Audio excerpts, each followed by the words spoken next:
I think it's been very nice that I've had the opportunity, it's been a year now, just over a year that they named me as captain, and that's given me a lot of time to work with Andy and Glenmuir and to get exactly what I want and the feel of what I want. And players are getting a bit younger. We've also got some older players, and we're trying to get a balance in between the two to make it really exciting. Did you speak to other team members about the design? A little bit, but obviously what we want to try and do is get everything together, and hopefully by the PGA or something, everything will be ready so we can show some of the guys and see what the feelings is about what we're doing really. Psychologically, and how important is design and colours to the team? Like, can we expect a haka or a Men of Arlach anthem? No, Men of Arlach I would have thought, because it's going to be, it'll fetch a lot more colours to the course and to the players and to the outlook and what's going for the youngsters really is. There's going to be millions or maybe billions of people watching. I think if a lot of the youngsters out there see what we're wearing, some of the guys are wearing, I think that's going to help with the game of golf as well. I believe Gwyn has also thrown some advice into the pot. Are you man enough to disagree with her choices for the wives and partners? Definitely. Well, I've got on with mine doing with the boys, and she got on with her stuff doing the girls. So we keep separate really. We don't want to have too many fights about it.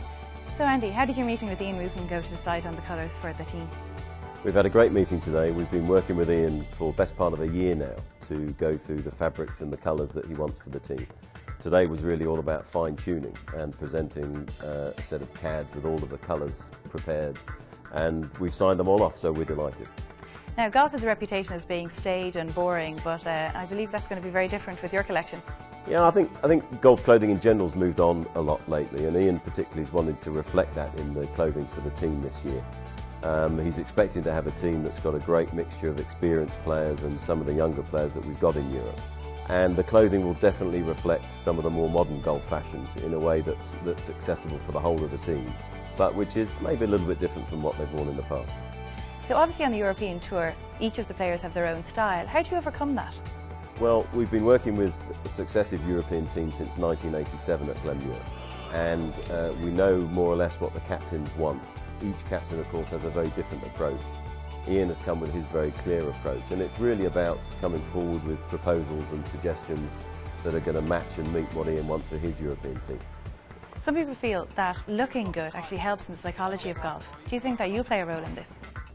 I think looking good and feeling good is very important. The modern fabrics combined with the cashmere yarns that we're using for the team will give absolute comfort, and that ultimately is what the players want. They want to know when they go out on the golf course that they're going to be comfortable, that the garments are going to perform for them, and that they can concentrate on their golf game. And the designers that Glenmuir have worked with was Ian. That's been a very key part of how we've put together the collection for the team. The Americans have certainly tried in the past to get a psychological edge, especially Brookline, the shirt with all the faces on it. Do you have anything outlandish planned like that? Definitely not. I think over the years, Glenmuir and successive European team captains and the players have their say too, have created a particular look for the European team, and hopefully a look that reflects the way we are in Europe and the way we approach fashion. So I think we'll stick with that rather than going for anything too outlandish. Are you sure that Ian Woosnam is not going to become a fashion designer after this, and can we expect an El Woozy or another brand coming soon? Well, we never know. We'll see how it goes. If everybody likes it, might have to work with Andy and see what happens.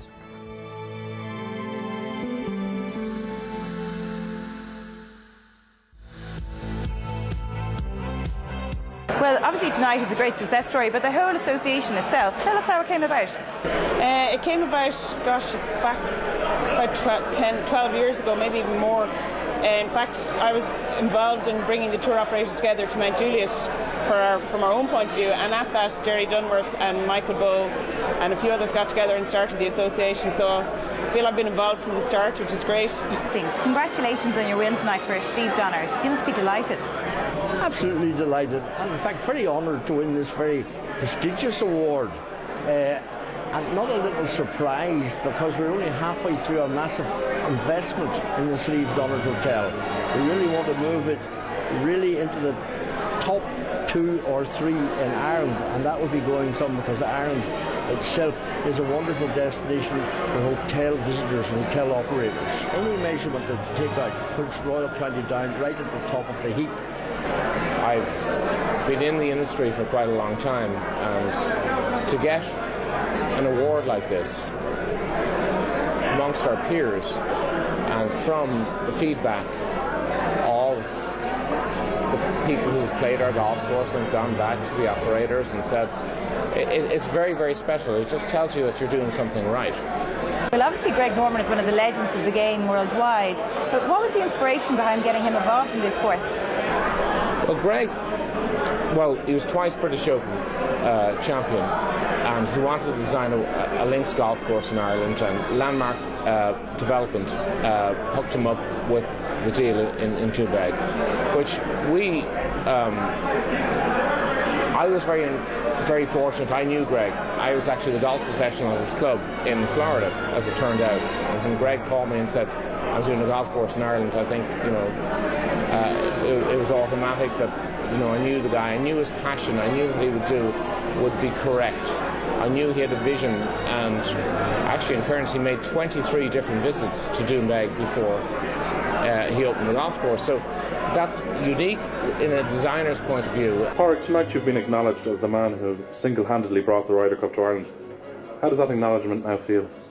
Oh, well, very good, because, I'm going to say single-handed, but I was eventually the person who had to negotiate the terms on which we would get it, and I was very lucky that I was able, apart from Mr McCreevy as Minister of Finance supporting the project, I also was able to get 3 Irish companies to support it as well: Waterford Crystal, AIB, Aer Lingus, and then when Aer Lingus dropped out, we got Bord Bia. In 1987, Pádraig, you got involved in tourism and Tourism Ireland as a brand. At the time, Ireland was one of the poorest countries in Europe. What was the main plan of action to change that, and how important was golf? Well, golf was a part of targeted marketing. We decided that at that time that we had to have targeted marketing. Countries like Spain only need to show the sun and people will come. We had to tell people what they would get in Ireland: hill walking, fishing, golf, etc. These are the activities we had. It's no use telling people to come and lie for 2 weeks on the strand in Youghal. That's not going to bring people. We realised that after the Ryder Cup we have to have similar events of the same quality, though nothing exceeds the Ryder Cup, but we want to move up the grade in terms of the events the tournaments that we will have here, and there are already some proposals being considered. Ozzy Kilkenny, Chairperson of the Irish Sports Council, congratulations on this great event. I think it's a fantastic achievement for the sponsors, for the Golfing Union of Ireland, to have this very progressive movement which we've had now for 7 years, which is part of our high performance strategy, and which we really believe is at the highest level the way forward for all our young golfers. You must get a great kick when you see golfers actually qualify from this process and do well on tour. Well, when it started with people like Pádraig Harkin, who's in the top rank, and you see Peter Lowry, you see Gary Murphy, you see Damien McGrain, who are now on the European tour, and there are people coming up to challenge them. With the resources, the €270,000 that's going in now, which in truth is as good as we can do today, but we have to improve upon. This is the way we have to go. We have to go forward with golf. It's a terrific opportunity now for us players, to get this money and being able to do what we want to do this year. And without it, we couldn't even make a start. Now it's terrific. Yeah. Well, it seems to be a very expensive proceeding to actually go on tour.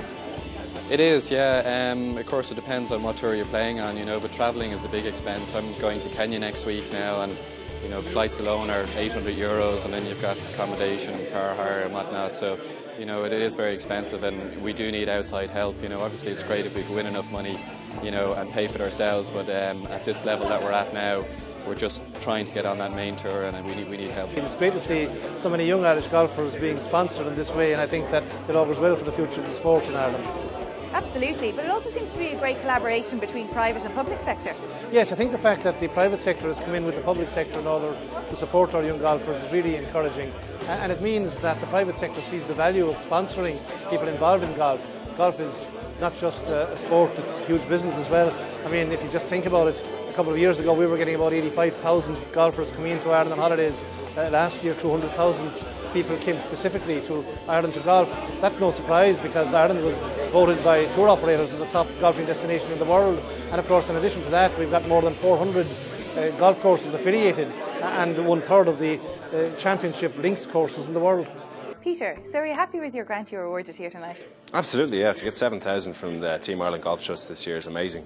As last year I got 1,500 for the Euro Pro Tour qualifying school, but obviously because this year I've kept my card on that tour, I've been awarded a much bigger grant, and that'll go a long way to helping me this year, absolutely. And do you find it's very expensive to actually set out your career on tour?